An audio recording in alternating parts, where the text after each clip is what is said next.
Welcome to the Penguin Official Podcast. I'm your host, film critic Amy Nicholson. After each series episode, the creators, writers, directors, cast, and crew have joined us here to explain how and why this wickedly sinister show came to exist. This is our 8th and last episode, so by now, you know the drill. Spoilers ahead, buckle up. We knew this series would be dark, we knew it would be an exploration of evil, but we weren't prepared to see Oz's selfish choices play out like this. It's logical, it's heartbreaking, it's horrible. Sure, Oz wins, but this is a bleak victory. He can't even legitimately celebrate his success, only stage it as a deluded game of pretend with a woman that he pays to tell him everything that his mother won't and now can't. Frances is in that penthouse her son promised, but she's catatonic, her worst nightmare. Sofia is suffering her most miserable scenario too, as she is headed back into Arkham. And Victor is dead because Oz loves him too much? Okay, let's get into it. Let's shine light into the darkness. This is the big finale for the show and this podcast, so let's go big. Lauren LeFranc, our intrepid series creator, showrunner, and executive producer, is going to play wingman as we bring in some new and familiar voices to talk about everything. Everything. First, we'll be joined by Jennifer Getzinger, who directed the finale. We'll then reunite with Colin Farrell, Cristin Milioti, Rhenzy Feliz, and Deirdre O'Connell to talk about fates worse than death and that death. To close us out, writer-director of The Batman and executive producer of The Penguin, Matt Reeves, and producer of The Batman and executive producer of The Penguin, Dylan Clark, return with their closing thoughts on the season and a hint of what's next for Gotham City. First up, we are going to be speaking with our director, Jennifer Getzinger, and Lauren LeFranc. Ladies, thank you for being here at the very, very end. This was a bleak episode, so let me just start by asking this. Lauren, are there joys in putting together the last episode of a season, an episode that, to me, really just struck me as having so much finality? There are joys. I mean, this one is a very dark, tragic episode. So there were a lot of dark days on it in terms of the content and writing it, and moments on set certainly that were really hard to be a part of. And there's also this sort of sadness outside of the story in that we're saying goodbye to our crew and we're wrapping our actors and everything. But I think the joy of it is that when you look around and you're on set, you see the amazing people who have put this together and who've brought this show to life. Just the making of the thing, like all our prep meetings. I mean, it's always hard and it's an ambitious show, but really it's the people. I really genuinely feel so privileged to get to work with everybody. Well, then let's really put our spotlight on Jennifer. What is your path, your origin story in coming to this show? What is it about the Penguin that made you want to step up and direct these episodes? Well, it was really interesting when I was first contacted about this show because I sort of thought, well, I'm not sure if I know as much as I need to know about the whole Batman universe and the Penguin in particular and all these things. And just because I'm not someone who comes from reading the comic books as a child, which I know some people come with that history of passion. But I had seen Matt's movie and I really loved his take on it and how grounded and gritty it was and how it just really felt like a very human story within the Batman universe. So that was the first thing that drew me to the project. And then when I spoke to Lauren, I mean, her whole take on this origin story of this man and how she really wanted it to be a very human story that's based in gritty Gotham, where we're really just going to find this person in his element and discover how he became the Penguin as we know him. I just thought that was such an interesting take on it and such a great way to go into this quote unquote comic book world, to keep it really real and human. So I was really excited right from the start. What questions did you have for Lauren about this? I mean, really, it was just a lot of it was just trying to delve more and more into the characters, and what brings them here. But a lot of the discussions, I think, mostly were just always about intention and how they got to these moments and how far we wanted to go with certain moments.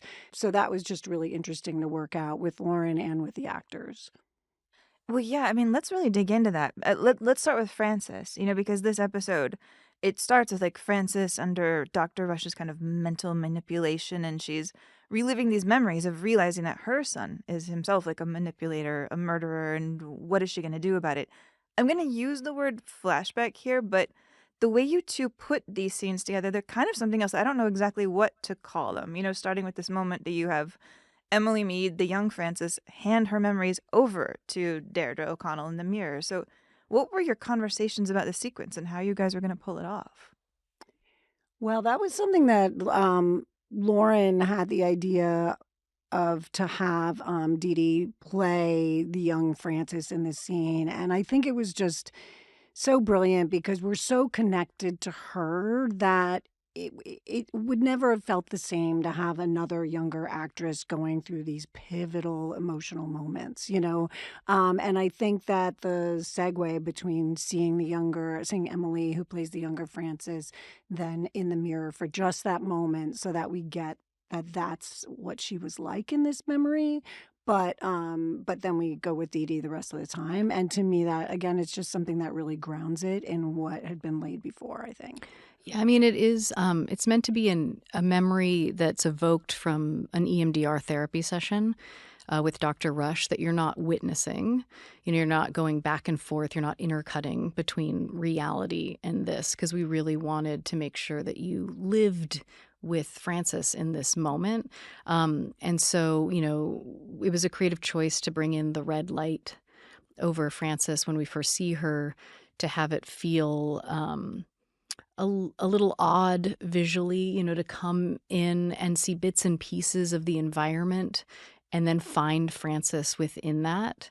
And then from there figure out how we can emotionally hand it off and have you believe that it is that moment that we're taken back to the past. I mean, that's something we talked about certainly with Frances, Dee Dee playing Frances and Rex Calabrese, for instance, how to make sure that that feels very organic and that you're not doing something that's too over stylized that then takes you out of what is happening in those scenes, because it's a very tricky scene. It's a very long scene between these two people, and we didn't want to get in the way of that. So really it was just about finding what the handoff was, the visual language we can express to tell the audience that we're in an EMDR session. So it's an odder sort of memory, and that to have you believe that this is Dee Dee in the past, but she's reliving her past. And so that's sort of, creatively what we were striving for. Right. Instead of it being a flashback, it's her memory, right? So that's always subjective. You know what I mean? And that's why I think having Dee Dee play that part kept it grounded in that as well. You always realized, oh, I'm reliving this, but from the older Frances's point of view of what happened. Well, right. And that's where this becomes really fascinating because, yeah, you're playing with time and memory, that and perspective. Like, Oz remembers this night at Monroe's nightclub as kind of fun, glamorous, a moment of like him and his mom deciding they're going to dance their way through grief. It's a happy memory to him. And you show that to Frances, this night is shameful, traumatic, horrific, maybe the night of the worst choice of her life. Yeah, exactly. I mean, that was the main thing. I mean, we do play a lot of the scene when they're in the nightclub on Frances, and you really see it very much from her perspective. And you see her struggle through the decision. I mean, that's basically once she's there with Oz, she's making the decision to let him go, as Rex advises, or bet on him. And in that moment, we see young Oz turn on his charm and be able to basically convince his mother to give him, one more chance. I mean, how did you and Deirdre prepare for this, for these scenes? Well, I mean, she's such an amazing actress. I had worked with her before, and she's just so vulnerable and so raw. She has such a, just she's not afraid to just, rip off any kind of shield and just be there so in such a vulnerable state throughout the whole thing. I mean, we definitely did takes where she was shaking through the entire take. I mean, she was just so emotional through the whole thing. And so a lot of it was, she knew exactly where she was and what she would be feeling. And it was just playing with the levels of that and when she's trying to hold it in and when it starts coming out again. And she was playing a little bit with connecting to her present day, because there's that moment in the middle where she jumps forward again to see to see Julian in the room and then jumps back again. So emotionally for her, she had to like pull herself out of living in the memory to remembering what she's feeling in the moment and then sink back. And it was really an amazing turn. We also have to talk about Oz and Victor's final scene together. Victor finally feels like he has a family again, and then he is betrayed one last time. Let's play actually a clip of that right now. Listen, kid. I can't bring you with me this time. What do you mean? I mean, that's the thing about family. Oz? It's your strength. Oz, what do you... I mean, it drives you. Fuck if it don't make you weak, too. Oz. And I can't have that no more. Jennifer, what on earth was it like on set this day? It was amazing. I mean, that was such a, there was quite a bit of discussion about just the logistics around this scene. It's sometimes when you have a scene that's so intense like this, I feel like you want to sort of keep your hands off of it for a while, to not be muddying it. Everybody knows it's going to be this really big turning point scene, for Oz, and then this final scene for Victor. And so there was a lot of discussion about the location and where we would do it and whether they would be standing or sitting, and are they on a bench or are they on we ended up putting them on this sort of cement block that was there by the river, or that we put there by the river, but you could believe was there. But there was also like questions. We went to go scout it at one point and it was completely covered in snow and like iced over, and I think 15 degrees. And we thought, well, we can't shoot it like this. So, there was just a lot around this scene. It ended up being, the night we did it, it was like perfect weather and perfectly like calm waters and eerily beautiful out that night. There was something very poetic about that, where they just both felt very calm, and they just, neither one of them wanted to talk about it too much before. I feel like, we just tried things a few times. Certainly with Colin, he was kind of holding back a little bit, but then he wanted to really go as far as he could in this transformation. And I remember it just like took my breath away when I saw him really make the turn and become the Penguin that we know, by the end. I feel like the night was also a little bit filled with dread because there was a lead up to it, right? We all knew this was happening. Rhenzy knew from my first conversation with him months and months and months before, because of the strike, we took that big break.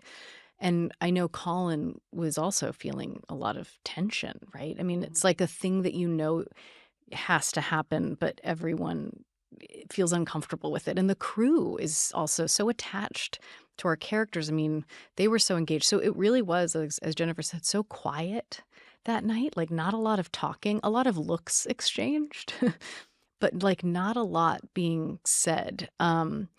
Just be in preparation for it and then watching it and seeing what these actors did. I mean, Rhenzy and Colin, it starts as such a sweet scene between them, and you're looking at Victor and you're like, yeah, he's so lovely and he cares so deeply for Oz, and you're like, these two guys, they've really been through it. And then when Colin does that turn, and the way, we spoke a lot also about how Colin would strangle Rhenzy, right, just the physicality of it, how that would work. And, took a lot of just talking about, but not too much, because then you just want the actors to be able to play and play safely. But once that started to happen and you see Victor struggle and you see Oz become this next level monster. I remember the take too. Jennifer and I looked at each other after Colin transforms his face in this really remarkable way that I don't think any of us really fully anticipated could be achieved in that way. And this is Colin's gift. He constantly surprises you with something so excellent that you're like, oh my God. And we just looked at each other and we're like, oh shit. It's like, oh damn. And it was a really darkly special moment. And you're like, this is going to be the most terrible scene ever in the way that we need it to be. Yeah. You know, over the course of this season, I've seen so many people's fan theories online about like who Victor might actually grow up to be. I don't know if you come across any of that and you've been thinking in the back of your head, oh, he's not going to get to grow up at all. Yeah, well, I named him Victor really truly because I liked the idea that Oz would call him Vic. It's pretty superficial. But I went through a lot of different names. But I also was aware of Victor Zsasz, who's a character from the comics. And so I was like, it wouldn't be the worst if people thought Victor Aguilar could become Victor Zsasz and to allow that to potentially be out there. I mean, obviously not predicting anything, not knowing if that would catch fire or anything like that. But I was conscious of that. And I kind of hoped that some people might think that, because I do want people to imagine a future for Victor. He would have been an amazing ally for Oz if Oz had kept him around. But in that moment, Oz is so consumed with this idea of the loss of his mother and feeling like he has to kill the thing he loves, the person that he loves. He can't have that anymore for him to achieve a level of power. That's his delusion, and that's sort of his psychology in his head in that moment, that he does away with Victor. But it should feel, I hope, like he really didn't have to. And he did this to himself for his own reasons, and it's heartbreaking. Well, Lauren, you mentioned in an earlier episode that Buddy C. Yancey, a real-life gangster, was a reference point for Rex Calabrese's character. And I was wondering, were there any references from the outside, real or fiction, that you wanted the show to steer away from? I guess I thought less about that and more about just trying to make the show ours, like trying our best to make it singular, have it feel always organic to our characters that we built. And I know you're asking sort of like in the building of them, were there references and things to shy away from? I think I was just trying to investigate who these people were more than like who they weren't. I mean, I'm very aware of tropes, and I'm very aware of trying to avoid certain things that I just didn't want them to be or do. I mean, from things like I wanted Oz to respect women, and I didn't want him to speak derogatorily about women. Like I didn't want him to call women bitches, for instance. And even though he's like says all these terrible things, and just his story, like if you look at a lot of crime dramas, for instance, you're like, geez, just the way people talk about women. So I'm like, well, I just don't want Oz to do that. I mean, he's a despicable person. He does terrible things, but I'm like, we don't need to do that. We don't need to further that. I was aware of different things with like Sofia Gigante. My God, I can't believe I did that. That was so embarrassing. That's an executionable offense. I know, if she was here, she'd take that gun. But just wanting to make sure that she felt original and complicated and flawed, and tried to avoid things that I'd seen from the way some female characters have been depicted in the past in certain genres, and not do that, so in that regard, but not specific people to necessarily avoid. Weirdly, this reference that kept popping into my head, especially in this episode, especially with Sophia and Oz, as they're having this back and forth and this power struggle, I kept thinking of the old Mad Magazine comic Spy versus Spy, where there's the black spy and the white spy, and they're just gonna fight eternally. You're not really rooting for either side to win, but this show has to make a choice. Yeah. Well, I mean, I think the goal for me and for all of our writers and all of our directors and our entire crew was to build a universe and build out the characters, and certainly many discussions with the actors were about this, where you empathize with everybody on some level.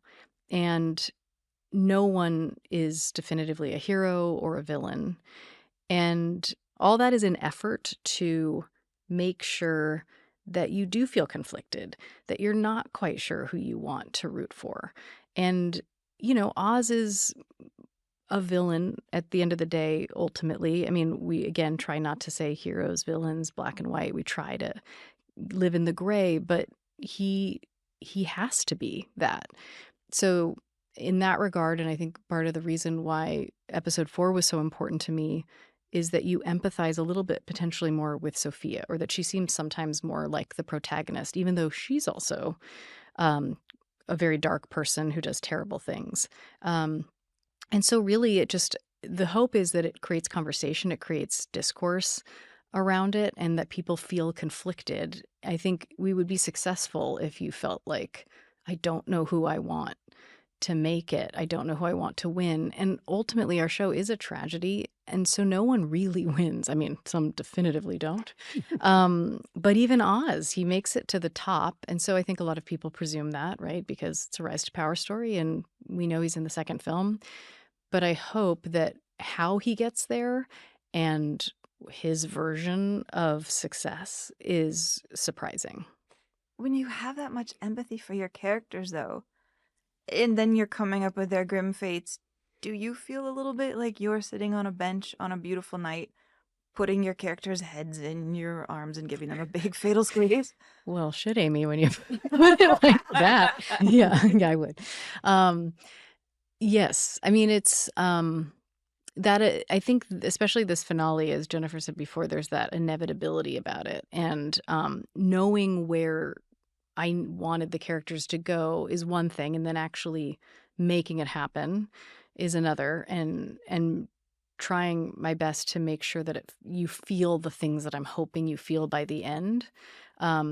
There's a lot of pressure in that, but it's hard. I mean, it was very challenging as a writer, outside of just the show running aspect, but as a writer to write the scene with Victor and Oz, just to get into that headspace. And it was very challenging to write that first big scene between Francis, Oz, and Sofia at the jazz club because it's a long scene. That was the first scene we shot. That was yeah, that Jennifer. was a long one. Yeah, to shoot that scene is crazy. That was, yeah, I mean, so amazing though. I mean, what the triangulation of what was going on between all of them in that scene, it was like but a beast, like, but a beast. you know. Yes, it was definitely a beast to shoot for sure. Yeah. And to write it was like maybe broke me almost. Because there's been a million drafts of that I can't even express. But yeah, so yeah, you go into these dark places and then I mourn the characters. Like I mourn like not getting to write them again. I mourn a character like Victor, who I like really love, who I, created from scratch and had to say goodbye to in that way. Dee Dee, like I remember feeling so sad once Dee Dee stopped talking as Francis. Like once Francis didn't have a voice anymore, I was so sad because I just love Francis. I love her. I love everything that she does. So yeah, it's a weird experience.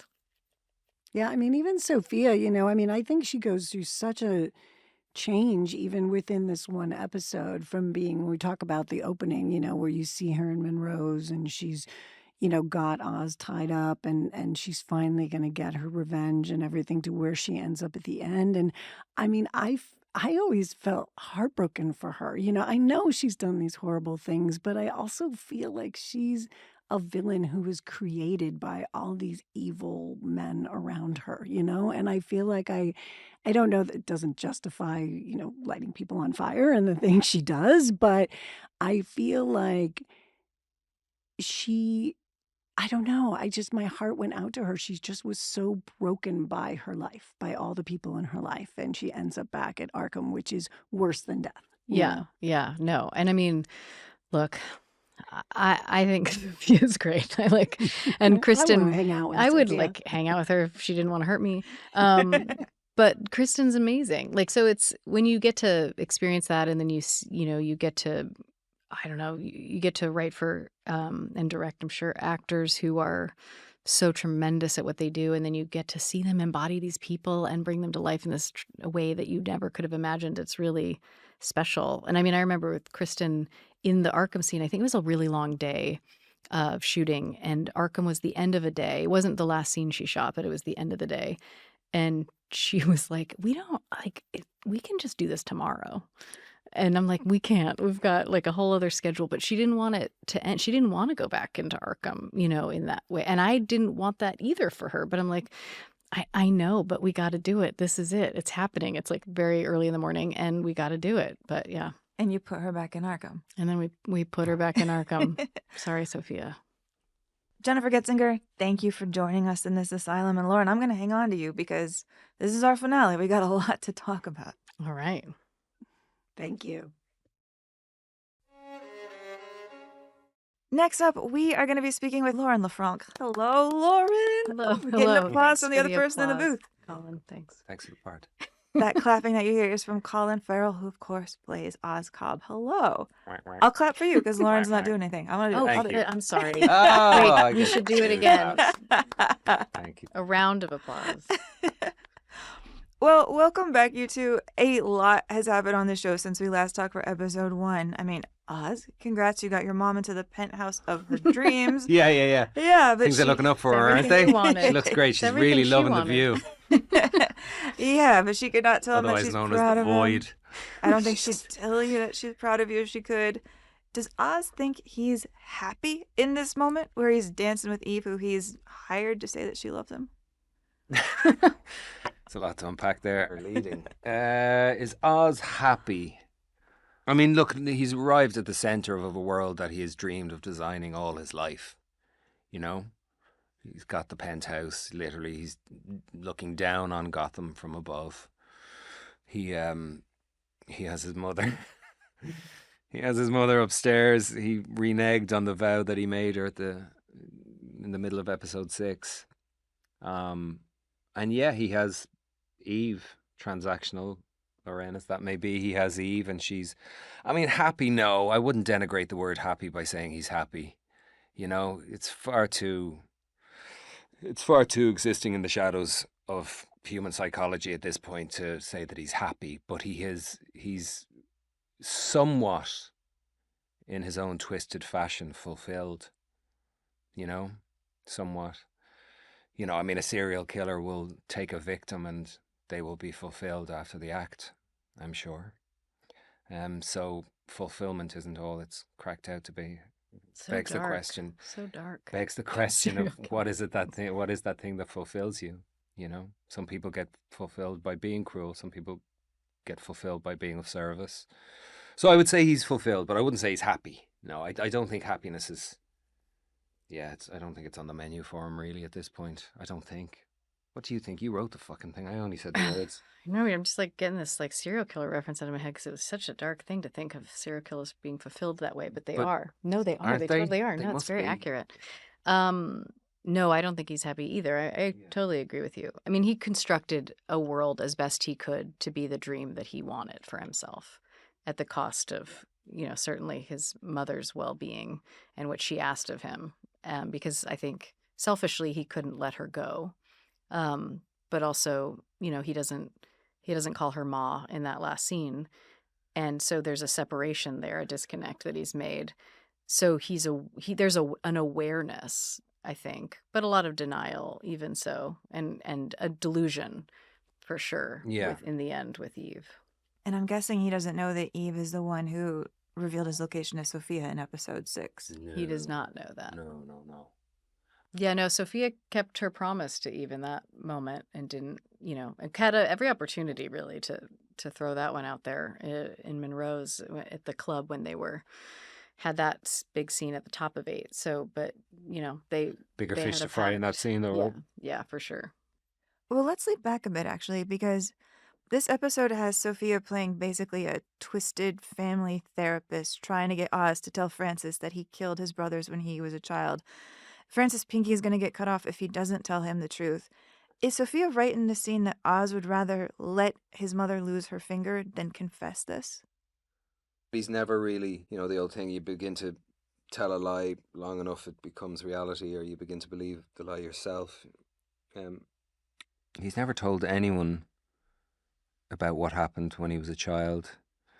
And I think it's just maybe too much for him.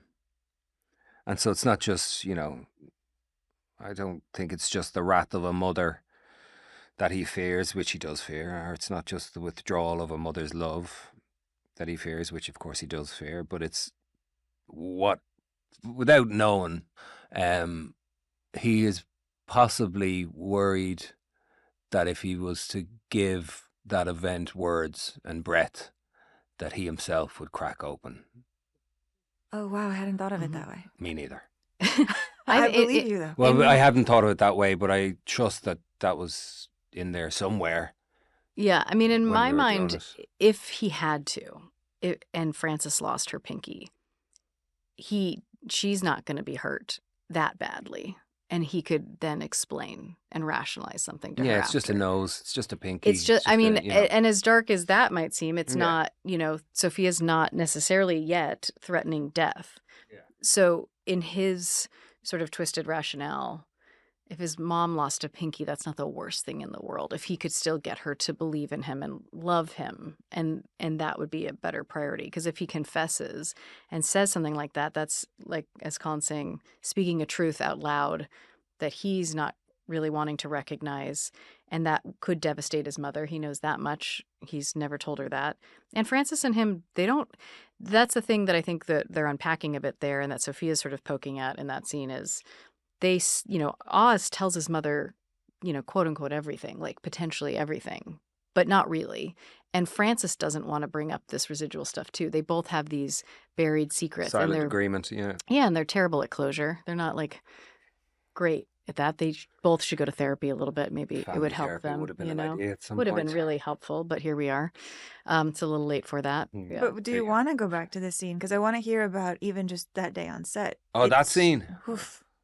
For me, I watched these three really just, it was amazing to watch the three of them perform that scene. And it took 2 days to shoot, and we were inside this same location, and poor Colin was tied to a chair and you couldn't leave. Like you couldn't, normally you can go and cool off somewhere, like literally cool off. You're in the igloo, Yeah, I had an cooling igloo. down. Yeah, so your face doesn't fall off. Yeah. But not that day, not those days. No, Yeah, but yeah, I can't speak to what that was like for you.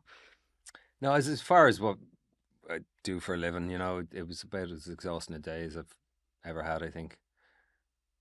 Just because the scene was so imbued with so much, obviously, pain, of course, and fear and everything. Their whole lives were kind of in an intersectional way leading to this moment of reckoning between him and his mother.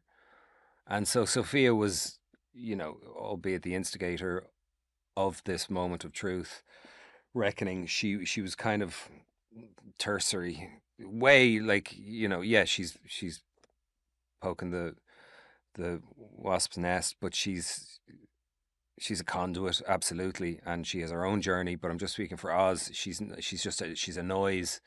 It's kind of the only person that's in the room, really, even though he's shouting at her, Sophia, from time to time. The only person that's really in the room, the only thing of real consequentiality is his mother, and her face and what she's thinking and what she's feeling and all that kind of stuff. But it was just a lot of roaring and a lot of fear and a lot of impotence, and being tied to that chair and really trying. I mean, they bound me nice and tight, so I really was. I think I fucking pulled a muscle in my shoulder. I was really trying to get out of the fucking thing a load of times, really trying to, with all my 170-pound might, trying to get out of the chair. But it was an intense scene, and Dee was, Cristin was amazing, and Dee was just incredible as well. Deirdre, she's just brilliant. She's just brilliant. I mean, what she brought to the relationship between Ma and Oz was just extraordinary from day one. From the camera test, actually. We did a camera test, do you remember, before it all started? Yeah. And we had a little necklace and I put it around our neck, and it was just, I was like, we're cool here. This is done. Wait, tell me about that moment. I don't know about that moment. No, we were doing a camera test, makeup, wardrobe test in New York, like a week or something before we started shooting, and I was in costume and the whole thing, and Dee, as Ma, was in costume and makeup and the whole thing, and they were shooting her, and then I stepped into the frame, and props came over, as they do, and they said, "Here, do you want to have this necklace," which was going to feature in the episode? And so I just went up and I put the necklace around her neck, and we had a little mini improv, nothing to it, nothing too deep, and we didn't say too many words, but it was just lovely. It just felt very natural with her, and she felt warm and ferocious and just extraordinarily present and open, which Dee is. She's an amazing actor, an amazing woman. But yeah, that scene in Monroe's that was kind of brutal, wasn't it? Yeah, it was intense, but it was Yeah. really, I mean, I think for everybody, our whole crew there, it was another one I think people were, ready and waiting for in that way. And, everyone was like clapped off when, they wrapped that day because it was really impeccable and amazing to see and very challenging. Yeah. You couldn't You hear couldn't it tell. You couldn't tell. through 'cause my you- prosthetic well, ears. you I couldn't hear. you were just still tied up and we all left. Yeah, and then yeah. we That I left you there, remember. so For lunch. yeah, it was That's different lunch, for you. everyone. Yeah, Except for and then you. lights off. Yeah. Yeah, Colin's still sitting there trying to get out. Wait, could you Yeah. actually eat in the filming of this? I didn't eat. You didn't 14, 15, and 16-hour days, No, I don't eat when I go to work. like ever, or just for the show? No, ever. Huh. Every now and then, like if I feel I need a banana or a granola bar or something, I'll pop one of them to me gob. Why? But why I don't know why. I mean, I can retrofit it again, like most things. I think I just don't like feeling full when I'm in work. I like feeling full of thoughts or full of feelings and whatever the fuck, but I don't like feeling. I get a bit of a partial to a food coma, I get a bit slow and a bit lethargic after a meal. And should they do be serving, chicken and mashed potatoes and shit? I mean, who wants that at 2:00 in the day? But so I don't. Yeah, I have some coffees and, as I say, a bit of a banana. But yeah. I want to continue talking about this sequence for a bit because there's a couple things that really stab me in the gut here. Is that one, despite everything, despite the brutalness of everything that Francis has been saying to you, Oz still pulls his mother to safety and he gets her to the hospital. So just that act. And then also, when Victor finds Oz in the hospital, he's alone, he's stapling his own stab wound. And it really, as a viewer, felt so lonely. And I had this thought, nobody has ever taken care of him. Thank you, Amy. By the time somebody fucking said it. Thank you. Just empathizing with Oz. Exactly. I mean, his mom has to a certain degree, of course, but, even though Ma's never mentioned it, she's never shared with Oz what she was suspicious of. She has closed the door on that and made a deal with the devil being her son. As per the flashback scene with Rex Calabrese, she kind of judiciously sees that Oz going forward may be of use to her.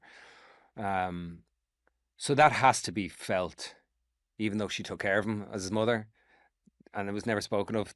That finds its way into the relationship in all sorts of manipulative ways and ways where Oz probably felt disdain coming from his mother, but never would have admitted to anyone, and primarily himself, that he felt such a thing. But yeah, no, he's a man alone. I mean, it's his own doing. He was the reason why his brothers were no longer, and they would have taken care of him and would have included him. But he's very much a man alone. And I think he realizes, not to justify that horrible act at the end of 8, but that's part of what I think the lack of transactionality with Victor is, as much as anything, why Victor has to die. There is actually a real affection there for the kid, but Yeah, let's really get into that because, way back for episode 1, we were talking about how Oz killing Alberto was impulsive. yeah. I wasn't sure if Oz murdering Vic, how premeditated that was, him taking him there. Or was it in that scene, Lauren, that Victor says this trigger word, you're like family to me? That's something you want people to feel whatever they feel about, isn't it? Yeah, I'm wary to define that, but I don't. It's not the same as Alberto in terms of the level of impulsiveness that is. That's all in one, very raw for Oz. I think Victor sees Oz in this real way, and as Colin's saying, he's not in it for the money.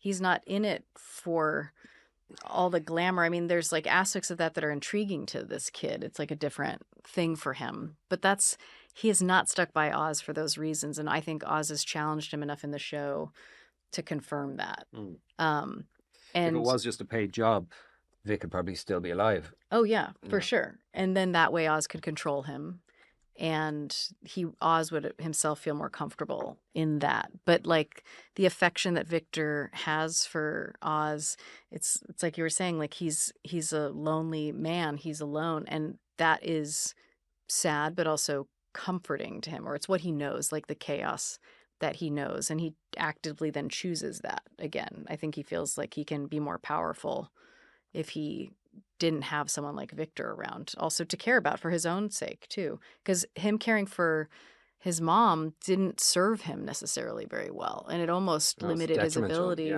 yeah. to gain the power that he thinks he deserves. I mean, this scene was rough. The confrontation with Sophia and Francis is rough. The breakdown at Francis's bedside is rough.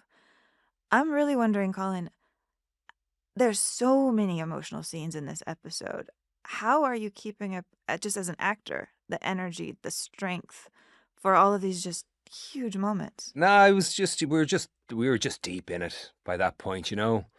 The show had taken on what felt like a life of its own, which is not to say there wasn't a whole cabal of people willing it into being every day, the crew and the cast, and but yeah, we knew. I mean, we knew it was finite.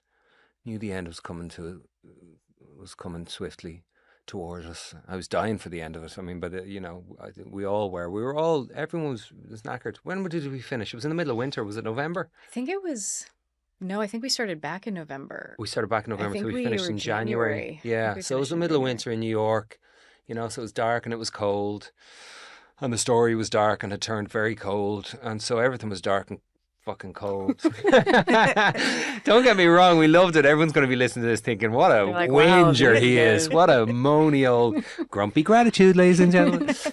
You heard a hashtag grumpy gratitude. But no, by that stage, it was fine because Oz is knackered by that stage as well. I mean, he's beaten up. Do you know what I mean? He's reached, or is certainly approaching, kind of a level of power and experience and sway in this multifaceted place called Gotham that he'd always dreamed of. But it's been, like he says to Vic on the bench, you know, it hasn't been easy. I think that's one of the lines. Mm-hmm. You know, hasn't been easy. And it wasn't. It was a really tough, I can sympathize with him for a second, it was a really tough journey. There was a lot of mayhem, a lot of carnage, a lot of loss, include obviously the most significant loss of all, which is the loss of his two brothers by his own hand. He'd be lucky to skate by with a, you know, voluntary manslaughter there. But yeah, so I was tired, everyone was tired, Oz was tired. It was a marriage made in heaven. You know, really. Lauren, was it a difficult decision to have Oz keep Francis alive? No, that was out of the gate. I knew I wanted to do that. I think that was, you know, knowing that Francis was sort of Oz's reason for being, or his emotional drive towards power. I knew, to me at least, it didn't feel right that he would be able to like maintain that relationship, and that I needed a bit of his world to fall apart in different ways for him to have some form of success. He couldn't reap all those rewards. And I also just thought it would be interesting and sad if she was alive but not with him. And so I thought that was potentially more interesting than just death. And so that thought is what helped me realize that I wanted her to have a form of dementia. And then I did a lot of research and realized that Lewy body dementia was a very interesting form of that and a very devastating disease. But also, you know, people have hallucinations, and it's very confusing. It's often misdiagnosed. And so it seemed sort of correct for that. And then I knew then that it needed to happen where there was a moment where she told Oz what she wanted from him and asked him to promise her that he would give that to her. And I think that's a decision that's very complicated, and I'm sure many people in the real world have experienced something in that vein, sadly. And so it's not an easy thing to say, well, Oz should have just done that for her. But I think I liked that too, that it was a complicated thing. And yet that's such a touching, sweet, devastating moment for the two of them, and that was played so beautifully by Colin and Dee Dee, that then it just feels gross or disappointing, I guess, that he would do what he does. And then also not give her the warmth and the love, at least. He's not keeping her alive with a level of affection. She sort of betrayed him in a way. And so he keeps her alive for himself because he can't really emotionally let her go, but also he doesn't give her all the luxury. He gives her the penthouse, but, you know, I don't think you can see that room and think, what a lucky lady. You know, it's terrible. I mean, he really finds a way in this scene to give both her and Sofia exactly what they don't want. Right. Yes. He is the giver of that. Think he ever holds her hand again? No. No, he doesn't call her mom. He's just, it's very, very cold. Yeah. Yeah. But it's that thing, you know, he's, you know, as much possibly keeping her alive because she's a justification for the nefarious shit that he's going to want to continue to do. As long as she's alive, he's doing it for her, you know? Mm-hmm. So it has become the bastion of transactional relationship. Yeah. Know? And I think he, you know, maybe there's a world he kind of hates her as well, you know? Well, yeah, he knows this is what she doesn't want. Yeah. I mean, I don't think he's keeping her alive to punish her. I think he's keeping her alive for his own, yeah. But, yeah, I think he might hate her. You know? Yeah. Well, what's been really astonishing for me over this whole series is honestly how much we can see in Oz just through micro expressions in your face. How much you're able to convey. Does Oz have a tell on his face when he lies? That's a great question. I don't know. If he does, it's I don't know. So maybe he does, which would be cool if somebody was bothered enough to notice such a thing. I mean, the malleability of the materials that Mike used as well were extraordinary. That was one of the things when I put it on the first time. I just couldn't believe how responsive it was. And it became like a second skin, you know? But this makes me think of something that actually came up a couple episodes ago when Lauren and I were talking to Michael Kelly and Michael Zegan, you know, play Johnny Vitti and Alberto Falcone. They brought up a moment from your very first table read, everybody's first table read, 50 people in a room. They were saying, you entered his call-in, and then you put on a black ski mask, and you became Oz Cobb. Oh, yeah. Was that for you, or was that for them? Both, I think. In the way, no, not for them, like a generous actor in the corner. It was for Oz, if I can be so. I'm very protective about the character. Like my brother was asking me, and I had thought the idea, like, would I go on a chat? Would I, not compare myself to Andy Kaufman, but would I take a stab at some Kaufman-esque humor and go on a fucking chat show in the whole regalia and stay in character and do the chat show, you know? And I thought of that for a second, and I didn't say it to my brother. And he, about 2 or 3 weeks after I had thought of that, and it was like, pull, the pigeon went up, the pigeon of thought went up into the air. I shot it real quick because I realized, no, I don't want to make a mockery of this fella.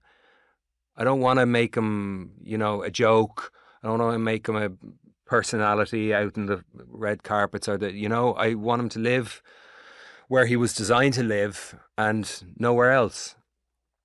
And so it was that same sensibility, I suppose, that when we were coming up to do the script read through before the first episode, I think we read the first 2, did we? Yeah, we did. We read the first 2 episodes, and I was in my hotel room in New York, and I just went, oh, fuck. I have to read this fucking thing without, as me, like little old Colin, you know, and oh no. And so I think I texted Dylan and said, oh, I'm just going to do it in my Dublin accent. I thought that was a way out. And then Dylan went, oh, that's a good idea. Yeah, I said, because I just don't want to commit to, I don't want anyone to see the words or hear the words or the accent and have, I kind of, part of me is probably ego as well. I don't want anyone to have it over me. Right, that voice, Oz's voice. Coming out of this face. Yeah. Then the magic it's done. And I want the people I'm working with, including myself, working with myself and working with all the fine folk of Gotham on this iteration. I want us, all of us, to maintain the illusion that Lauren worked so hard to, Matt worked so hard to, you know, to create. And so I was in the hotel room and I went, I fucking know what. I'll go down to the army surplus and I'll get a balaclava. One of the good old fashioned ones, you know, with just a fucking mouth hole and 2 eye holes. 3 holes in front of a woolen tea cozy. Three holes in front of a woolen tea cozy, basically. And I said that, and that way I can do the accent, and that way I can go full tilt. Do you know what I mean? And so I said it to Dylan. Dylan was like, "Oh, that's interesting." And so, How did yeah. it feel to do that? To just pull that Felt a on bit in that silly. room? Yeah, it felt a bit stupid. Yeah, it felt a bit silly. Like I was, you know, just, I don't know, even borderline inappropriate. Or you know, the old get over yourself thing and just. But to be honest with you, no, it was actually the right thing to do. Because I've never uttered those words in any kind of performative way. And look, it's a script read through, so everyone, you know, actors start the script read through. Every actor goes, I'm just going to whisper this. I'm not going to give it anything. Cut to screaming and tears. Actors just can't pass up the opportunity. If one gives it a little bit of sauce, then everyone's fucking buying the good shit. It's Cholula all over the place. So yeah, so it was the right thing to do. I felt like I preserved what would have been a little bit betrayed if I had sat at the table, done the accent, looking like myself. Balaclava went on. It was quicker than 3 hours in the makeup chair for sure. Took about 7 seconds. And I felt a bit silly, and then I got over the silliness because I was able to then give it a good go, and just for myself, for my own comfort, knowing that we were starting to shoot in 5 days or whatever, it was nice to be able to, you know, there'd been years, as I said, a couple of years. It was nice to be able to give it a go. And Well, the way that this whole show ends, you know, with Oz in his penthouse, everybody else locked up, unable to move, dead. When you put it like that. yeah, I was thinking to job myself, well done. Oz has been so reactive this whole show. So reactive. I don't know who this man is without an antagonist. Yeah, You know, we've never seen him content, able to exhale. yeah. And then the camera pans out of the window. We see the bat signal. I could say that, yeah. Lauren, when did you know that that was your last shot? Still Well, not sure. in editing we firmly decided to do that. I mean, we scripted it where you'd see the bat signal, and I knew that early on that we wanted to do that, and you know, Colin and I talked about it a lot. I loved it. Yeah, I think the idea of that felt right because it was, you know, we're leading into the film. And yet I mean, I'm very biased, but I strongly feel like our show stands on its own. And, you know, God bless the Batman, but we don't need him in this show because we're really showcasing Oz. It was never even a question to fold him in. No, people talked about it. We talked about it. But I think as time went on and certainly as I was digging deeper into these characters and definitely as we started to see our actors take them on and perform, that question really just faded because it just wasn't necessary. And it started to feel like it would detract from what we're doing on our show and the characters that we're servicing on our show. And then for me, at least when we're asking why, which, you know, I think you constantly have to ask, why are we doing this? Why is a character doing this? Why are we watching this or that? I couldn't find personally a reason for it. It didn't make sense. And so to then wrench that in or, you know, turn something upside down to service that, I think would be a disservice to then what we were seeking to do. So to me, the more elegant solution was to place it towards the end and say, we're going into Matt's film now. And that, you know, Oz does have an antagonist. Still, I think he himself is his own antagonist as well. But you know, there is more out there, and the world is bigger because we've been following Oz and through seeing things primarily through the lens of Oz and the other characters on our show. But Gotham is a big city. So there's so many stories to tell in Gotham, which is what makes it so fantastic. It's why the comics have existed for so long and transcended so many different storytellers coming in and saying and speaking their version about it. So yeah, it felt right. But in that idea of versions, I mean, in the years you were working on this, were there any like characters, story beats that you really loved in the beginning stages, and then as you were working through it, were like, you know what, I gotta let that go? I think the core, honestly, of what like I sought to do, and the writers who were amazing and surrounded me sought to do, is here and is there. Like, I don't think we sacrificed anything that is disappointing. I mean, sometimes you want to tell more stories, or you want to, like, oh, what if we have this character and then we could follow that character and do this or that. And I think we kept it intimate and very character specific and character forward of those that we met. And that's what I'm most proud of, actually, is we're not throwing in the kitchen sink. We're not introducing you to like a rogues gallery of people just to kind of do it. Everything has a purpose and everything has an intent. And that lets you live in the details with people. That lets you really kind of expose who they are more freely. It gives you those quiet little moments. It gives you the real estate for that. It lets you have a scene between two people that is pages and pages long, that are always hard to write, but it's, the purpose of doing it is to get to know them or have a deeper understanding or to like feel that. And I think we get to do that in the show because we're not trying to do too much. And yet we have a lot of story that we tell. A lot of things happen every episode, but it's trying to strike that balance, that tonal balance, and the balance between, we're doing a crime drama and it's very violent, but it's also very emotional in some moments, and it can be a little funny here, and maybe you can have a laugh here or there, and trying to kind of navigate those different tones and fit them into the show. Well, then in the spirit of that, before we wrap up here, I want to say, like, of everything in these 8 episodes, for each of you, what is your favorite scene, your favorite moment? I don't have enough I've a bit more objectivity with this, and seeing this than I've ever had with anything else I've ever done, for obvious reasons. There's that bit of space, because of the look. But I still don't have enough to say what's my favorite scene. But my favorite scene to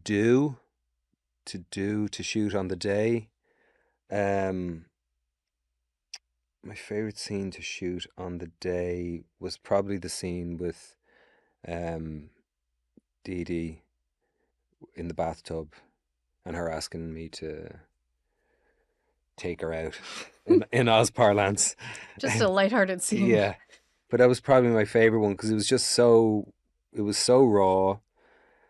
There was very little movement. It started with a horrific truth. I mean, look, I have no doubt, and I haven't looked it up, but I have no doubt that people with all sorts of debilitating conditions have died in bathtubs, have had seizures, or have not been able to get out in time, and so it started with a very brutal truth of her being stuck, undrowned, gratefully, but her being stuck in cold water that she couldn't get out of. And then it moves from there about 3 yards to the door frame of her bedroom, where we end up sitting down together and having this most meaningful and probably the most, however Oz reneges on the vow, the most honest conversation that he's ever had with his mother.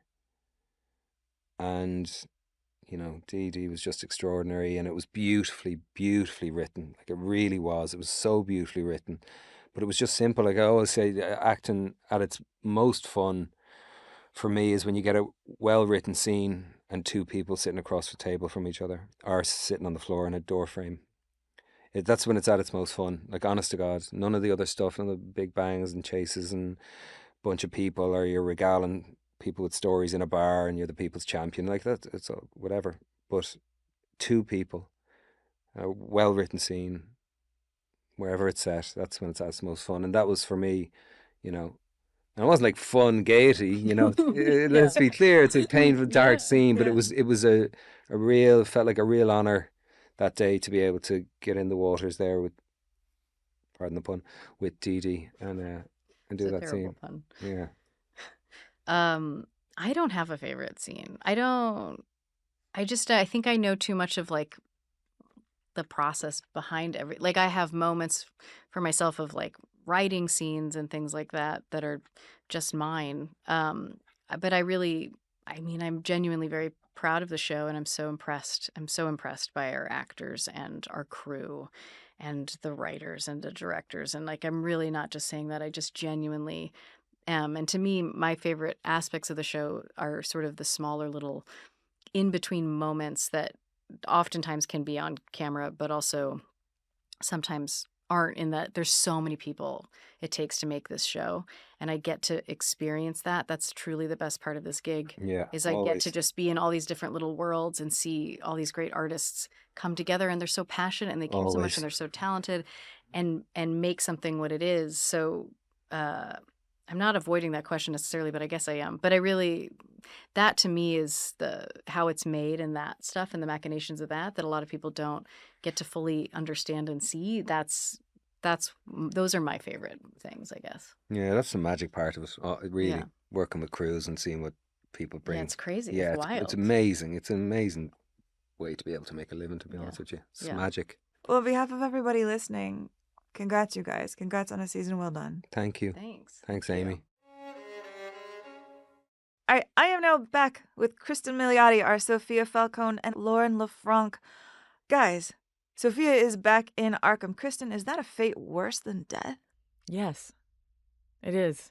It's so heartbreaking, and I think such a brilliant twist from Lauren's brain universe of like it's the worst thing that he could have done. Number one. And you think he knows that? Yeah. I mean, I do. Lauren, did you? Yes. Yeah. Oh, he for sure. Like, of course. When he says she's going to hell, or the Oof. intention of that, the scene with them by the Elliott Bridge, yeah, I think he knows exactly what he plans to do to her, and he knows how to make her suffer. And Sofia has wanted to make Oz suffer, Yeah. and he wants to do the same to her. No one's really great on this show. Yeah, Everyone's a pretty bad person. It was a pretty bad person. I mean, I want to talk about that moment. I really want to talk about that close-up shot by the river. You've got Oz's gun at your back. Sophia Yeah. has fought really hard this entire season to come out on top. She's got no more possible moves. We have a very long moment to study Sophia's face. What is she thinking? Oh, I mean, I don't want to say what she's thinking. I'm like one of those where I'm like, I don't want to tell you what I thought because I want you to have your own thoughts. Maybe what she ate that day. Yeah, exactly. She's going through a Final grocery meal, list. the last meatball Yeah. shoved in her mouth. Yeah. Yeah. But I remember reading that moment in the script and thinking, obviously what he does to her is so terrible, but that specific moment of like, what she thinks are her last moments, I just thought Lauren rendered them so beautifully. And yeah, I have my own idea of what she's thinking, but Well, I will let you keep your secrets, but then how did it feel to play?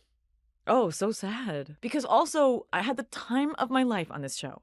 And, even the challenging stuff or whatever, but like I think when she feels this freedom that she experiences in the later episodes, when she's like really letting it rip, I like had so much fun. And I think that scene also, I felt like, oh gosh, this is like ending. This experience is ending. It was like one of the things that I shot toward the end of my, wasn't the last thing, but it was like close. And it's just such a bitter end. Well, Lauren, was there ever an alternate ending for Sophia that you discussed in the writing room, kicked around, or was it always from the beginning you knew this was going to be her fate, going back to Arkham?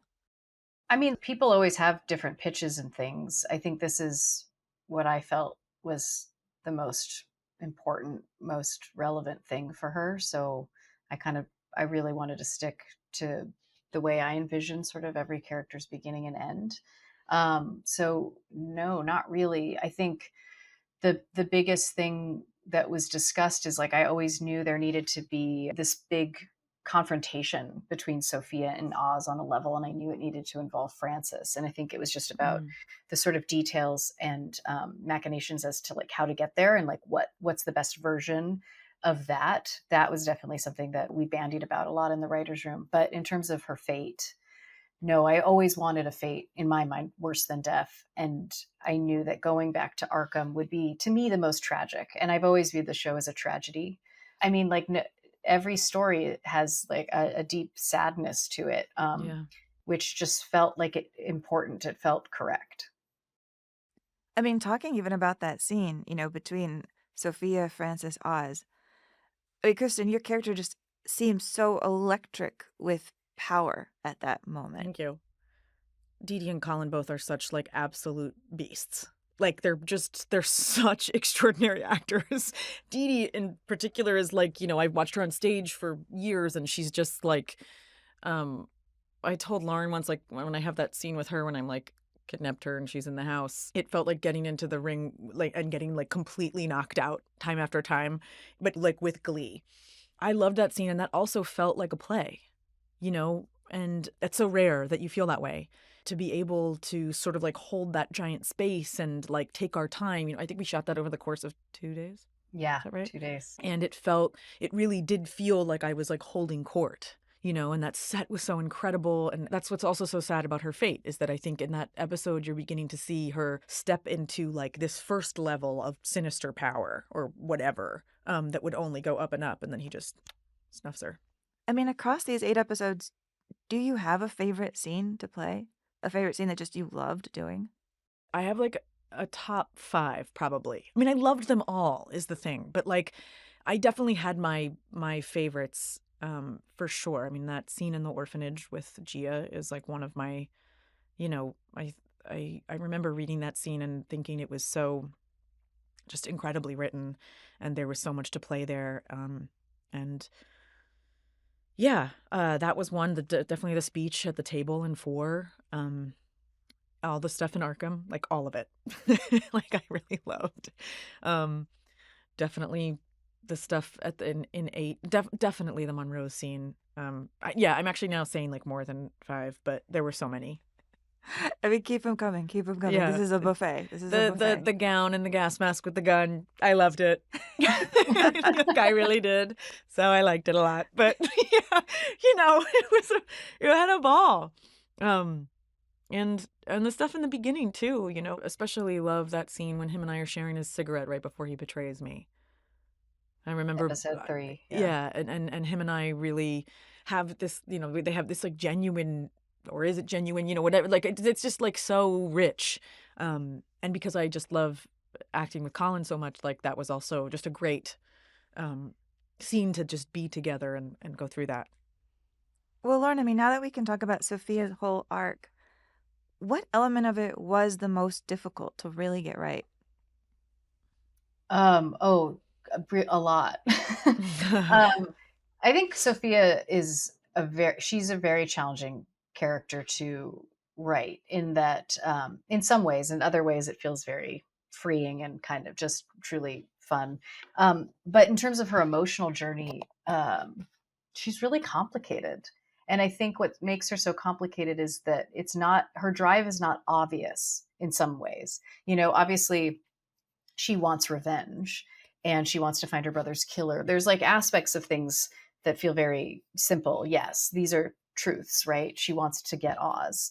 But beyond that, in terms of her own sort of emotional struggles of what it's like to come out of Arkham, to lose her brother, does she want power, and what does power look like for her? And that's something that she grapples with, especially in episode 7. She gives more voice to, of like, do you do what your father said you could do? Is that really what you want now? Like, to fulfill what he wanted for you, like this guy, and what does freedom look like for her? And can she get out of her own way to do it? I mean, there's like a nihilism, I think, in her as well.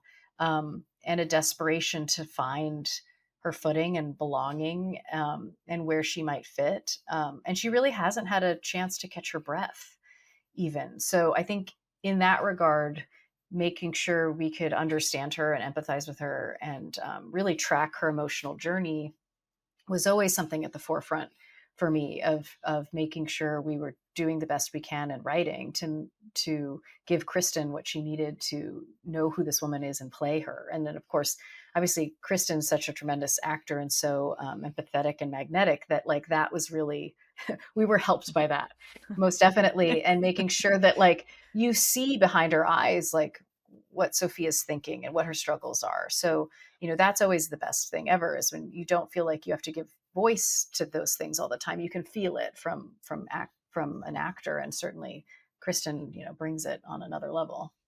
Well, yeah, and it's running through our head this whole season. At any moment, she did have the right to peace out to Italy, eat pasta, relax. She doesn't. Yeah. Was it worth it? Yeah. To not do, yeah. I mean, I think that's also like what's another element to her that I really loved is that like she's good at this. She knows she's good at this. She was supposed to take over the like, which is also complicated because you're like, well, she did know, like she says in 4, she's like, oh, we never really know we have to lie about what dad does for a living. But then at the dinner table, when he's like, I want you to take over the family one day, like she does know to a certain extent what she's getting into and she's good at it. And she is, that's also like part of when she really comes into her own and restarts the family, or actually just gets rid of the Falcone legacy and is like, it's the Gigantes now. Like she knows, she may not like know the ins and outs of the game as it currently stands, but she is good at this. And I think that like some of it is like it's the only world she knows. And then some of it is I think there's something in there that's always been there and that, she believes is rightfully hers. And I think also there's an element of like, well, I need to have made this worth it for something. And if that means power, then okay. I mean, Cristin, I asked you once if you were scared of Sofia. Yeah. Now I want to know, do you love her? Deeply. Deeply. I just, I love this character so much. And, I think, I don't think I know. She was also written with a lot of love, which you could feel. I love the whole spectrum of her. What was it like taking her off that last day? Taking off the outfits, taking off her? I cried. The last day we shot outside and it was like absolutely frigid and it was like 4 a.m. I was so tired. Yes. We all were so tired and like violently shaking as we were like, and that's a wrap on Cristin. Like as everyone's like so like can't feel their hands and like desperate to go home. We were like out in Long Island and I just remember like trying to make a little speech and then crying and asking everyone not to look at me. And then yes, that's 100% what happened, which I thought was so fascinating too, because it's like, when Cristin is performing, she's like, as Sofia, you're like, holy shit, you're like, damn. And she's like, that's the last scene Cristin shot is the outside the house, looking at the fire burning. And there's so much she conveys, right? In her performance and her face in that moment, it's so powerful and emotional and strong. And then once we wrapped, I think it was just like, Cristin's like, don't look at me. And I'm like, we've all been doing this whole time as a crew is we look at her all the time. I was crying and because she was herself and it was, you're back to yourself now and you're not Sofia anymore. And And I was so sad too, because this experience was so special to me and like so meaningful and so profound. And I loved it so much. And I didn't want to say goodbye to it either. So like you're tired and it's 4 a.m. and it's cold. And, we worked on this show for so long. We have this incredible crew. We're all like outside freezing our buns off at like on New York City nights on the streets of the Bronx. Like you get really close and it's so sad to like say goodbye because when it's at its best, you will all like turn into little kids who like loved movies and you're working these nuts hours and in this nuts industry because you grew up on this stuff and you're obsessed with it, whether that's of sound mind or not. And like, it's very moving to me that we all are there, like trying to make this thing that's like, bigger than us. And so I get very emotional about it. So, and that's what I didn't want anyone to see. I just kind of ran away. Yeah. Oh, well, Cristin, Lauren, congrats on a really good season. Thank you. Thank you. Next up, we have Rhenzy Feliz back in the studio to discuss the shocking and sad ending of his character, Victor. I'm not even going to wait before asking you this question. When did you learn that you were going to die?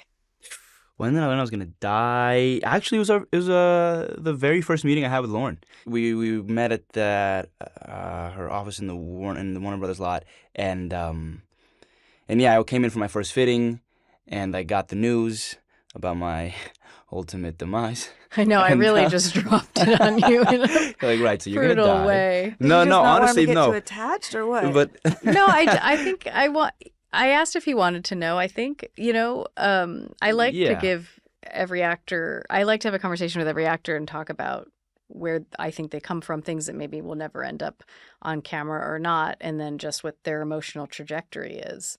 I don't know if you were anticipating that or not. It probably was. Like, hi, Rhenzy, nice to meet you. Yeah. Also, you're going to die at the end of this show. Yeah, I mean, did you even feel like you were in a position to give her any grief over it? No, I mean, honestly, I guess people on set and stuff would be like, "Oh, do you wish maybe spin off, maybe you wish you could come back. Oh, sorry, you're gonna die." And it's like, to me, it was never like Sorry, you're gonna die. it never felt like that to me. I always thought it was such an opportunity to make like a really impactful scene, and ultimately, I mean, if I die and you get to make people feel something, like, it's awesome. I think it's best case scenario, to be honest. And more than that, it's like there's a whole purpose, which Lauren kind of explained to me that very day, about why Oz would do that, in order to make an audience feel a certain way about Oz. And so I thought it was awesome, to be honest. Wow. Well, then tell me how awesome it was shooting it on the day. Oh, that was different. That's like, it's a bit dark, and it's such a soft scene. I thought when I read it, I thought it was beautiful because it's a little bit it's a little bit nostalgic. They're kind of talking a little bit about how the road to them getting there, to that moment, and it's a bit somber just because of what we just came back from, the scene that we had just come from in the hospital. But there's also this sort of sense of like we've accomplished something. And we're on our way towards something. And he says it doesn't feel like it should, does it? And that line, I can kind of encapsulate like that scene to me, at least the front half of that scene, where it's like, I want to feel happy about this thing that we've worked so hard to accomplish, but man, this hurts. It hurts real bad right now. I think Victor's just trying to be there for him, and he's with him, and they're both feeling this pain together. He loves Frances too, and so for them to be feeling this together, it's sweet, and it's nice, and it's soft, and then it takes this this horrific turn, and I think that's a testament to the writing, and so on the day, yeah, it's just about taking a breath and just being in that moment until that moment turns into something else. But how are you feeling when they called cut and that was it and it was over? Oh, well, we did it like 72 times. But, apart from that, when they yelled cut the last time, I was just hoping we got it. It's such a big moment, I think, because you spend so much time with Victor and with Oz, and you spend so much time with them together. And you see Victor and Oz sort of grow in their relationship. And so for this to be the sort of the climax of it and the end to it, it has the potential to be so powerful. And I think that, how do we get the most out of it, I guess, is what's going through my mind in those moments. I mean, it was a big oof for me that, all this time Victor has spent listening to Oz go on and on about people remembering his name, and then he throws your ID away and he leaves you as an anonymous corpse. And, so much of the show has been about chasing success, going after the American dream. Your Victor is very good at his job, gets better and better, and the dream just still does not work out. Yeah, it's a painful one. I remember in the beginning of episode 6, there's this moment where he goes, "They're going to remember our name, kid." And I go, "Yeah." And he goes, "Yeah, Victor Aguilar, Oz Cobb, our names are going to live forever." And you can kind of see it in Victor's face, this kind of hope and this kind of like we're doing something good here, Sure, they're selling drugs, but it's also they're doing something that in the moment it feels like we're helping people and we're getting people on their feet, and then we're giving good people who deserve a chance here to make some money and make a living and to put some food on the table for their families. That's the strong feeling that he has. So he believes in Oz, and he grows to love Oz, and he grows to see Oz's family, and there's something that they're doing that he feels special, that he's a part of it. And I think in the end, it's the last thing, that he expects. He sees Oz maybe make some decisions where he can go back and forth and maybe snake some people left and right and be a little bit, his loyalties lie wherever his power can take him. And so I think he thinks, yeah, but I'm different. So just the shock of that moment of like, what's happening? No, please, no. And it's, yeah, it's brutal. It's brutal. Also, if Victor could do it again, you think he'd go to California? Would he go knowing that he gets strangled? Yeah, I think he'd go. But I think, and I think most of the times he'd go too, But it's just, yeah, this is the more interesting story. This is the one where he stays and like what happens then, All right, thank you guys so Awesome. much. That was awesome. Thanks, guys. Thanks, everybody. Now, I am very pleased to be joined by Lauren LeFranc and our actor, Deirdre O'Connell, who plays Frances Cobb. You guys, welcome. Thank you for joining today. Thank you for having us. Thank you for having us. Deirdre, tell me about when you first learned of Frances's ultimate fate. I mean, first, just emotionally, how did you feel? I think I got sad. I felt very sad. I felt really sad for her. I felt really sad for him. I also felt like betrayed, because I made a very hard deal with him. There was a weird blessing that befell us, which was that Colin and I, who don't know each other and never talked about what we were doing, we didn't discuss the scenes or make plans or. Why was that? I have to ask. I mean, I think if we had met on set the first day and run into trouble, we probably would have started talking to each other. It's very rare to have that kind of instant chemistry and sort of like animal to animal, like compatibility with somebody. And when you don't have it, you have to find it and you have to work for it. And, so then you might be going to have meals together or talking about our characters or just finding a way to, on sets, it can be very hard because we don't really get rehearsal. So it was almost like we were fighters, like we went into the boxing ring and then came in and then just held each other up in a way and also tried to knock each other out, tried to scare each other. But it's really just luck that you can't make that stuff happen. But when you get it, you don't have to talk about it. And in fact, you kind of don't want to. And that's how I felt. The thing that I didn't realize was going on through the whole year until that last scene was how he had just surrendered all the power to me from the beginning. I just kind of thought I had that much power. There's just 1 second. We weren't even in dialogue because, as you know, I'm lying on the bed and I cannot do anything. I felt him take it away. I felt Oz just take the power away. When he came in and he was like, "How you doing, Ma?" He had withdrawn it and it made my blood run cold. And I realized that I had been in this incredibly generous in his generous hands the whole year without even really understanding that he had just been, I will follow you. I give you all the power in this situation every second. That he was giving it to me, that I wasn't taking it and I didn't have it. He gave it to me. Now, he might feel differently about it, but when he took it away, which was just for 1 second, I felt what it was like. And it was kind of amazing that all that was happening without us even really looking at each other, because at that point I couldn't move my eyes. I mean, this is a really painful last episode for you, for your character. I mean, these scenes flashing backwards in Frances's life, you anchoring it, playing younger Frances yourself, we're learning so much about her, including, how close Frances came to having Oz killed when he was a child by his hero, Rex Calabrese, which just seems like a double gut punch.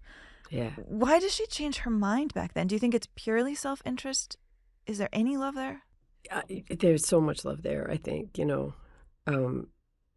but it's both things. I think she realizes that she couldn't bear doing it. I think that she loves him so much, and she wishes she didn't. But I don't think that she doesn't love him. I think she also hates him quite a lot. Yeah. They both exist. They're both very, very strong inside her. It's funny, too, when we were shooting the stuff, where we were both trapped in our chairs and they were going to cut my fingers off and stuff. I got the angriest. I didn't even know that this was coming. I got the angriest, and I hated him the most when he was talking about how my disease was talking, and I didn't know what I was saying. And that was like humiliating me in front of other people. There were just so many things. And that was when I just screamed, "I hate you." And I blew my voice out, which was so embarrassing because I needed it for quite a few more hours that day. I hadn't seen that coming, how that was the core of it. Oh, no. You don't say I don't know what I'm talking about because I have a disease. That's how you realize how delusional Oz is. I mean, I think, you follow this charming man throughout. You can make excuses for him if you see fit. There's definitely a lot of markers that suggest otherwise. And then you get to that place and what he does to Frances and how he, he's a narcissist. So if you're in his glow, you can do no wrong. Like what you were saying earlier, Dee, of he's surrendering to you. He needs your love. And then you didn't give it to him and you didn't obey and you didn't do those things that he needed and wanted from you. And then you mentally aren't there for him in the way that he needs, but he's got to physically keep you around because he's too weak to not do that. He can't give you the gift that he promised you in episode 6. He's too weak of a man to do that.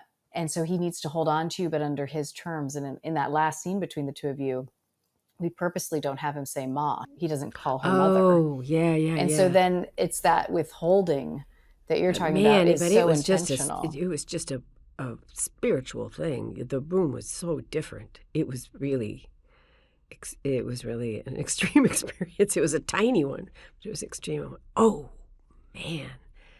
I've been in the warm water of this man's love. Do you think in that moment, if she could go back in time, she might have just said, kill my boy? I think that she does believe that she raised a demon and that she has to take responsibility for that, and that she had a moment when she could have made that stop. You could say it was because of her ambition, but I think it was also her love. That she was too weak to actually follow through and get rid of someone who is an evil force in the world. So I think she feels that. I don't know if she would have lasted very long herself if she had done that. Yeah, not great options. No, I don't think she would have been able to live with that for very long. Yeah. So instead, she got she got this whole life with him. I think when she says, "I have the devil in my house," I think she is really looking that right in the eye. Like, what do you do when you realize that you're raising somebody who's that bad a seed? And so much of that scene, too, we did talk about as sort of like Sofia giving a therapy session to Oz and Francis in a way. And like these Oz and Francis they can't speak their truths to each other. There's too many secrets built up between them, even though we start the season where they're very open with each other. Oz immediately tells her he, killed Alberto Falcone. But when it comes to the meaty things, the things that matter, these two are very bad at closure and very bad at speaking the truths. And Sofia's a truth teller. And that scene is built to try to, force them to confront each other. So they have all this residual anger and pain and things that they've both stowed down deep inside, and Francis especially. And finally that comes out in a way that she doesn't want to go there. She can't emotionally go to that dark of a place. It's too painful of a place for her to go to. And that's why she's so unwilling to say what she eventually does say. Guys, this has been such a great conversation. I'm so glad we got to dive into this. All right, you guys, thank you so much. This has been so fun talking to y'all. Thank you. That was really fun, Amy. Thank you. And we are so pleased to welcome back on this last episode, The Brain Trust. We've got Lauren LeFranc. Also joining us is Dylan Clark, who executive produced The Penguin and produced The Batman. And we've got Matt Reeves, who executive produced The Penguin and is the writer and director of The Batman. Guys, the last time I saw you all, I asked if the Penguin was going to get to wear his top hat. Matt, you told me that was a spoiler. Well, he does. And Lauren lied to you. He doesn't wear a top hat. He's got... And he doesn't have a cane.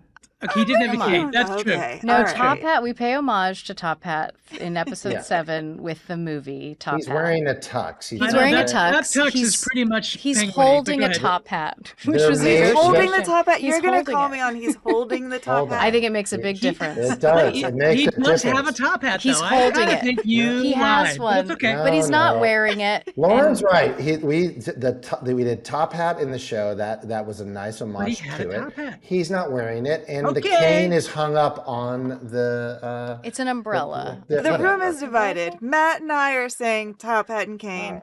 You guys are trying to pull an Oz on us. It's what's that blue dress? What color dress is it? Yeah, what's the dress? Yes, what's the dress? Is it It's blue? that. Is it gold? Yeah, Is it blue? Is it's it kind gold? of that. Not really. Can I just say, though, just to kick off this particular part, when I was saying when we first spoke that Lauren came in and pitched the ending of the show that captivated us, it was exactly that moment where, I mean, it was one of those things where you're like, oh my God, what is happening? Where what she pitched to us that the end of the season would be that Oz, having achieved this level of distorted power and having really lost the woman that he'd done it for, that with Francis, that he would go after seeing his mother sort of, in her state, would step out into the other room, and you'd think he was who's this woman? I don't understand. Isn't this Frances? And it was Eve, and that he was having Eve play his mother, and that this was his version of having completed this arc.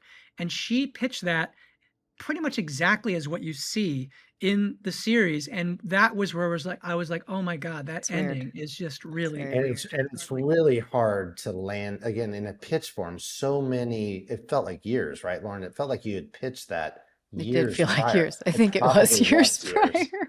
I think there was years there, and Yeah. to actually see that land as exactly as Lauren described it, that got us excited, that got obviously Colin excited, and just see it all come into emotional power was so rewarding. It was, and for it to really, be so unsettling, which Yeah. by the way, when you pitched it, it was unsettling, and then the way it is in the show is, to Lauren me, always liked it though. I don't think she found that in I mean, unsettling. I understand intellectually it's unsettling. No, it's a validating happy Lauren, moment. maybe you're the scariest person in this whole season. She is, that yes. could be true.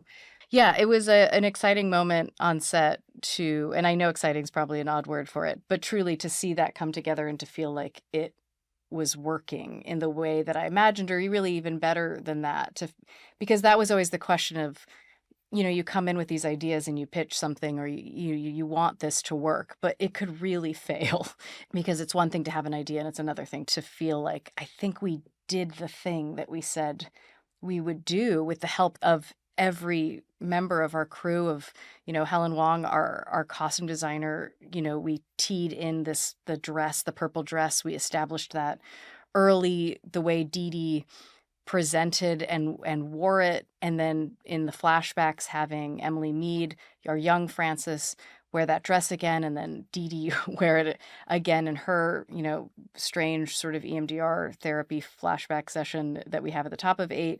And then Carmen, who plays Eve, coming in and moving her body in a certain way that worked felt so well. like Yeah. Frances. I mean, it was really just so many different people, and that's not even saying everybody that it involved, but to just really make that happen and have you feel as unsettled as I hope people do, like that was the goal. And Colin being Doing such a that thing. committed Oh, yeah. partner, just the level of acting through the course of the series to just be in this deranged state with him.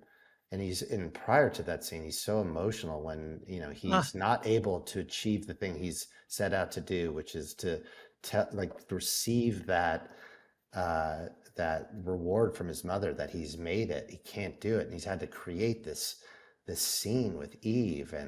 And then the awful thing that he does with Rhenzy, where he kills Victor. I mean, you're just like, and I have to say, getting to know Colin, he's just one of the most generous, kind-hearted, beautiful people, and he doesn't have a sense of judgment about the character, so that he's willing to look so awful, but not in some way that makes you feel like he's relishing being horrible. Instead, you go like, oh, he really sees how fucked up this guy is. So when you look at that thing that he does, where what he has to do, realizing, oh God, Victor makes me vulnerable, I can't have that shit anymore.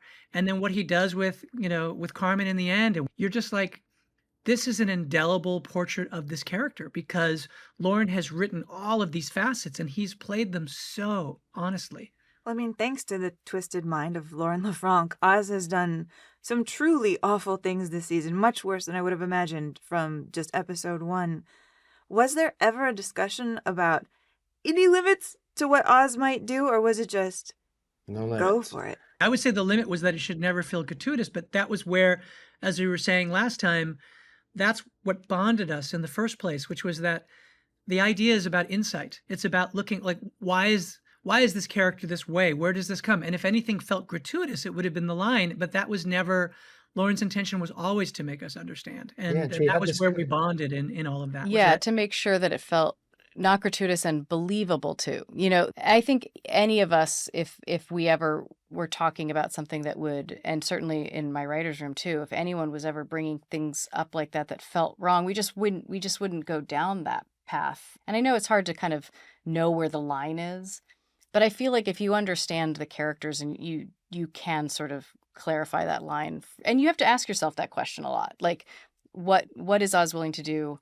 What is he not willing to do? Does he have a boundary, or what feels correct for where he is emotionally in this moment?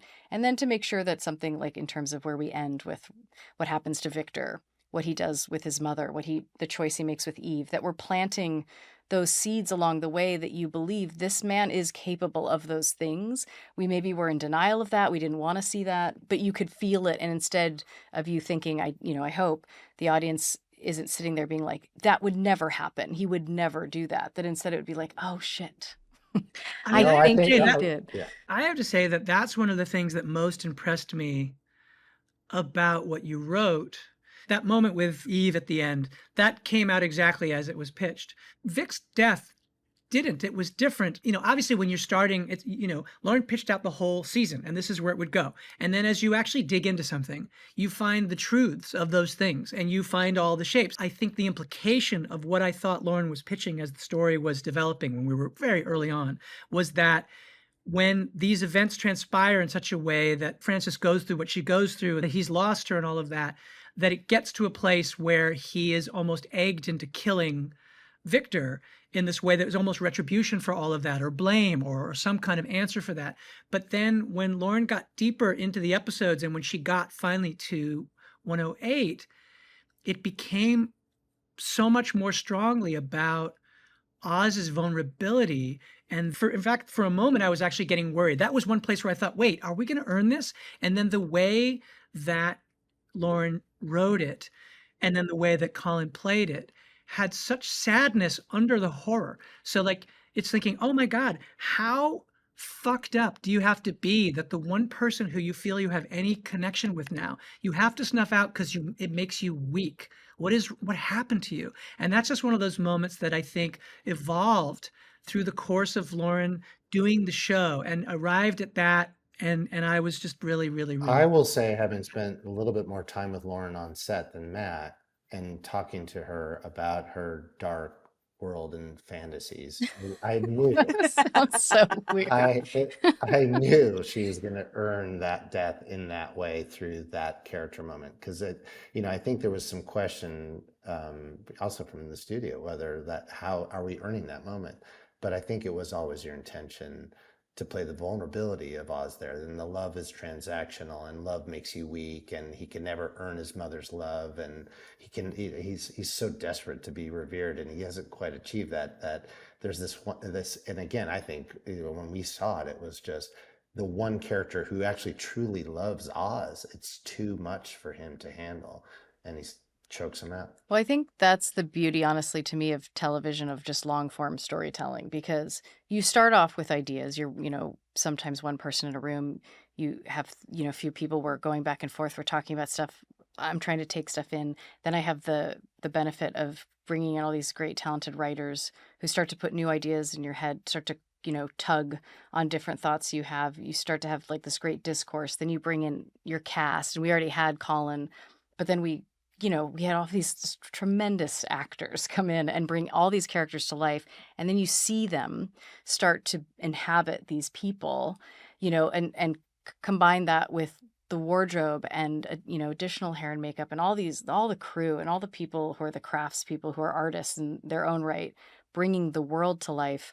And then that just sort of opens up your own mind as a writer to see them differently and see how, what an actor does, what Cristin did with Sofia brightens Sofia up. What Dee Dee did with Frances is just so electric. What Rhenzy brought to Victor makes him this vulnerable. He's the heart of the show, but seeing Rhenzy do it, you're like, oh, yeah, he has to die because he's so great. And this is going to be terrible when he does. Seeing all that stuff come to life is really the gift of it. And I think it makes what we have made more special and much better because of the collaboration involved that you really get in television in this special, very significant way. I do have to ask before we all go about the very, very, very last shot, though. That glimpse of the bat signal. I mean, Lauren, you are now passing the baton back to Matt and Dylan for the Batman 2. Have fun, guys. For viewers who have just finished this whole season of The Penguin, what should we be holding on to here to keep fresh, to stay aware of as we roll into the Batman 2? Well, I mean, I think the idea is, and this is sort of what we always talked about from the beginning, was that we wanted it to start a week after the events of the movie, and in that there would be this tremendous chaos and pain in the city, and Oz diving into that, and that over the course of this season, there would be, in essence, a kind of gang war that would play out with Oz in a very, as you see from what Lauren did, a very distorted way, ending up sort of on top, and what that really means. But also that story obviously continues, and he's, the events of the story. For me, it's interesting because it's like, I look at the opportunity for what the movie and what the show is able to do and looking at this place. There's something about Gotham that is so, it's such a crucible, and it's such a terrible place, and it begs the question, why so awful? And why does this place never get better? And of course, if it ever did, you wouldn't need Batman. So people don't actually want it to get better.